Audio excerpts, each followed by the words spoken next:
Bare or damaged patches can spoil the look of your lawn, but with a little time and a trip to the garden centre, they can soon be improved. You can overseed to thicken up the grass, and you can also repair bare patches.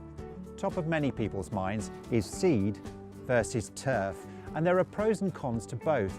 Today, let's look at reseeding, as this is cheap, quick and easy for domestic gardens.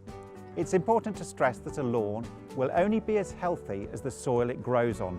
Preparation is the key, so make sure the soil is free from stones, debris and weeds. Loosen up compacted areas and then level it off. The best time to resow areas of lawn is from early March to mid-June and then again in autumn. Autumn is generally considered the best time, as the soil is often moist and still warm from the summer. Grass seed germinates better when the soil temperature is above 10 degrees C, so bear this in mind, especially if you're planning to sow in early spring when temperatures are still quite cool. When reseeding bare patches, break up the soil finely to make a seed bed. Scatter your grass seed in line with the instructions on the pack, and don't sow too thickly.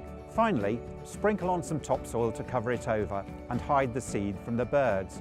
Or you could use a patch repair kit. It's worth looking out for grass seed containing mycorrhizal fungi, which is an environmentally friendly way of helping the grass to grow. The soil must not dry out again, so you'll need to water the area regularly for the first 3 to 4 weeks. Avoid walking on the newly sown area for as long as possible. Don't mow until the new grass is established. Start high and reduce the height of the cut bit by bit over several weeks, and keep the newly sown grass weed-free. Make sure you care for the repaired areas throughout the seasons, just as you would the rest of your lawn, with regular mowing, weeding and feeding.